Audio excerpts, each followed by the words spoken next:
अगर आप हमारे चैनल पर नए हैं तो हमारे चैनल को अभी सब्सक्राइब कर लें और साथ वाले बेल के आइकन पर क्लिक करके नई आने वाली वीडियो की नोटिफिकेशन बर वक्त हासिल करें।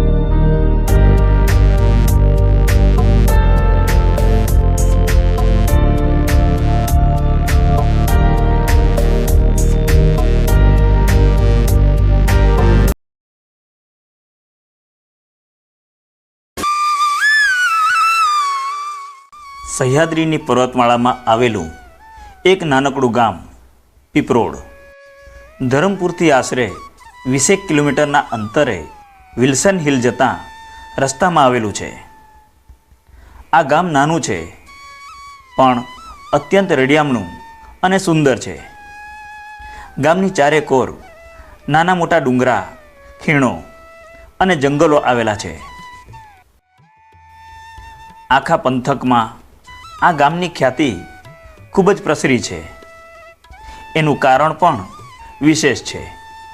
પ્રાચીન સમયનું એક આદિવાસી સ્થાનક જે અભિનાથ દેવ કે વરસાદી દેવના નામે જાણીતું છે, જે આદિવાસી બોલીમાં પાનદેવના હુલામણા નામે ઓળખાય છે। અમારા વડીલોએ જે વર્ષો જૂનો વારસો આપી ગયા છે એ અમે જાળવી રાખવાનો નાનકડો પ્રયત્ન કરી રહ્યા છે। એમાં કોઈ અંધશ્રદ્ધા નથી, ફક્ત જે વડીલોએ અમને વારસો આપ્યો છે કે અભિનાથ મહાદેવની પૂજા કરવામાં આવે એની એક જ માન્યતા છે, ગામમાં સુખ શાંતિ રહે, સારો વરસાદ આવે, સારી ખેતી થાય। આ સ્થાનકનો સંબંધ ધરમપુરના રાજા રજવાડા સાથે પણ રહેલો છે।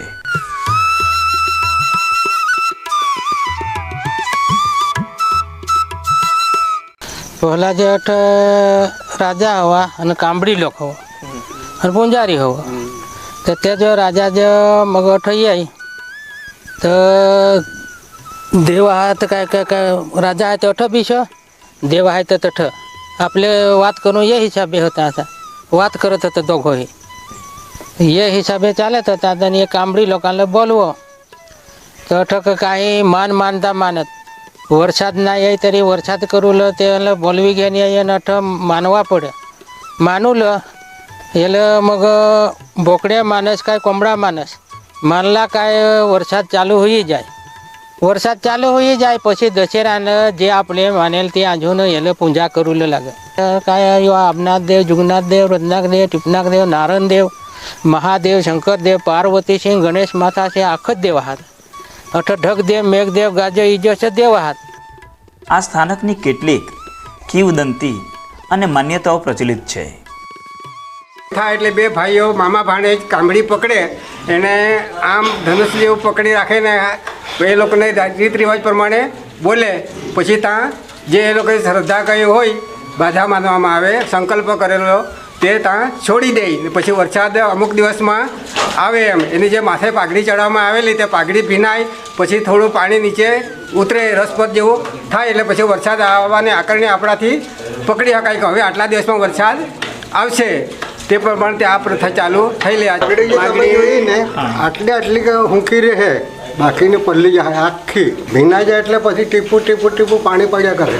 રાજા અહીંયા પૂજન કરવા આવે તો એક ગુણ સેંદૂર લઈ આવે, 4-5 ગુણ નારિયેળ લઈ આવે અહીંયા અને એ ચડાવે અને કાંબળીને કહે કે આ આટલા ટાઈમ વરસાદ વરસાવવાનો તે વરસાવે એટલે વરસાવે જ। એક ઘટના એવી બનેલી કે કાંબળીને છે ને રાજાએ જમીનમાં દાટેલો તો એમ કે વરસાદ નહીં આવે તો વરસાદ આવે તો જ ખુલાય એમ, તો અભિનાથ દેવ ત્યાં ડાયરેક્ટ પહોંચ્યો અને અભિનાથ દેવ કાંબળીને ઉપાડી લઈ ગયો અને ગોવાળિયાને કીધું કે મેં લઈ જતો છે એમ કાંગવી ગામમાં એ લઈને કે અભિનાથ લઈને ત્યાં પછી એક નળી રાખેલી કે કાંબળી જીવતો છે કે મરેલો છે, દૂધ નાખે તો પીએ તો જીવતો ને દૂધ જે ઉપર આવી ગયું તો મરી જાય એમ। એટલે તે જે કે રાજા દૂધ રેડ્યું તો પીએ કાથી તો નીકળી ગયેલો કામડી તો દૂધ ઉપર આવી ગયું એટલે તો કે હા મરી ગયો કાઢ્યો તો ગોવાળે કે કામડી તેને કે અભિનાથ દે આવીને લઈ ગયા એમ.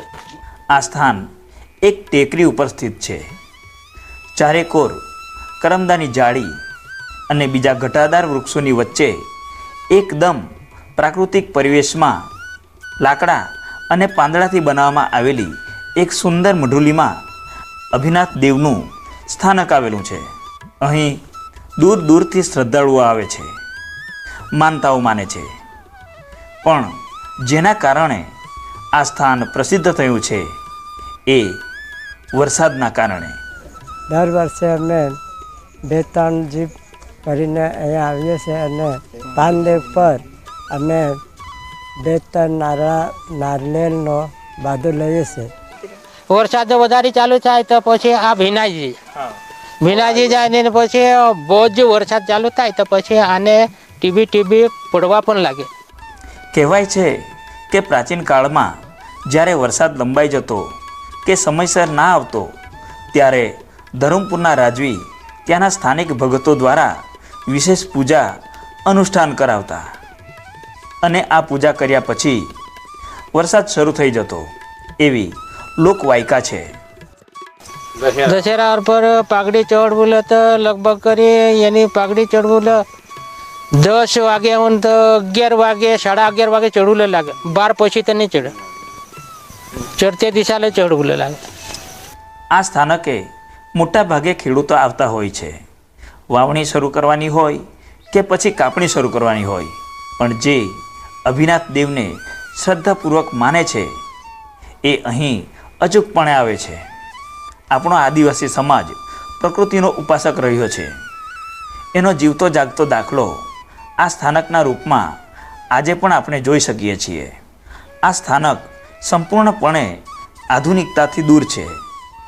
પહેલાંના સમયે જે રીતે પારંપરિક પૂજા વિધિ કરવામાં આવતી એ જ રીતે આજે પણ યથાવત છે.